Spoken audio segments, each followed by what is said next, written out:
Crime branch की interstate sale की team ने इंटरस्टेट किडनी ट्रांसप्लांट रैकेट का पर्दाफाश किया है।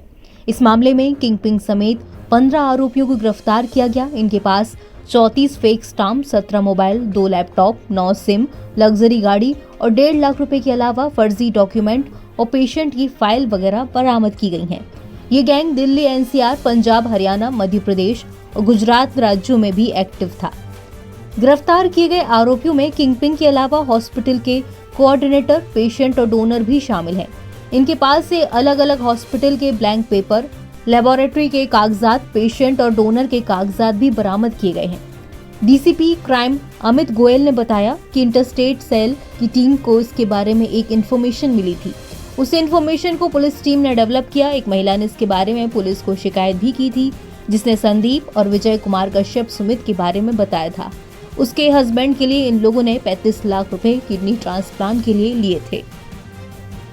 उस मामले में पुलिस टीम ने छानबीन शुरू की। एसीपी रमेश चंद्र लांबा, सत्येंद्र मोहन की देखरेख में इंस्पेक्टर पवन महिपाल के साथ साथ सब इंस्पेक्टर राकेश कुमार, अंकित, गौरव, सहायक sub inspector Suresh, head constable Brijesh, Lalit, Surendra, Sunil, Tarun, Vinod, Nitesh और नवीन की टीम ने खुलासा किया है। सबसे पहले सुमित उर्फ विजय कश्यप को नोएडा में गिरफ्तार किया गया। उसके बाद संदीप आर्य और देवेंद्र को गोवा के 5 स्टार होटल से पकड़ा गया। इनसे पूछताछ की गई और फिर आरोपी एक एक करके गिरफ्तार होते चले गए। डीसीपी अमित गोयल ने बताया कि किडनी रैकेट को पकड़ने के लिए उन्होंने और उनकी टीम ने कौन सी स्ट्रेटेजी बनाई थी। ये हमने इंटरस्टेट जो रैकेट बस्ट किया है, इसमें कुल अभी तक लोग 8 गिरफ्तार हमने कर लिए हैं, जिसमें मेन किंग पिन इनका संदीप आर्या था। ये बेसिकली पेशेंट्स और डोनर्स को आइडेंटिफाई करते थे अपने अलग अलग दोस्त गैंग मेंबर्स के थ्रू या सोशल मीडिया के थ्रू, और फिर उनके नकली कागजात बनवा के एज रिलेटिव्स दिखाने के लिए कमेटी में, और फिर उनके कागजात बनवा के उनका आगे जाके ट्रांसप्लांट करवाते थे।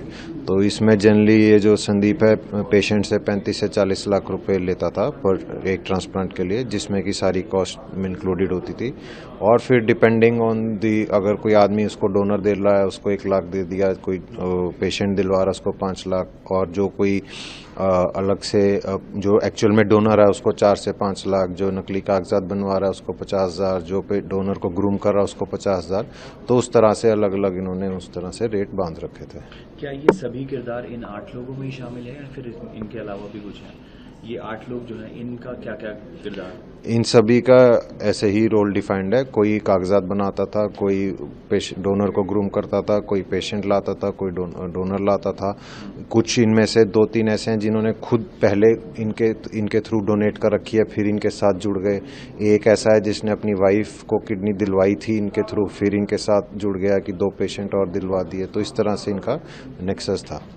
तो सर, ये जो नकली कागजात बनाते थे, कागजात किसके नाम से बनते थे और क्या पूरा प्रोसेस था? कागजात तो जनरली जो पेशेंट है, पेशेंट के कोई रिलेटिव जिसका वो होता है उसके नाम से ही बनते थे एज डोनर।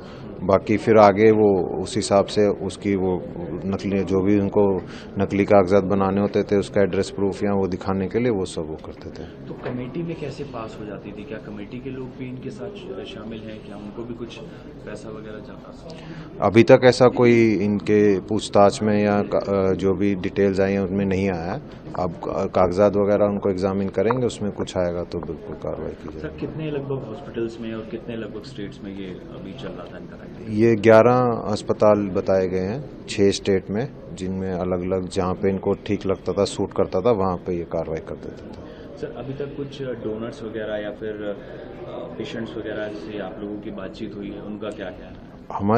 हमने 5 पेशेंट्स और 2 डोनर को भी ट्रैक कर लिया गया, उनके खिलाफ भी लीगल एक्शन लिया है।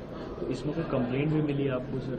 हाँ जी, लेडी कंप्लेनेंट से कंप्लेंट मिली जिसपे केस दर्ज हुआ। क्या कंप्लेंट थी सर लेडी की? वही कि संदीप आर्य नाम के आदमी ने 35 लाख रुपए लिए हैं और ट्रांसप्लांट करवाने के लिए, जो कि नहीं हुआ। एनबीटी ऑनलाइन की रिपोर्ट।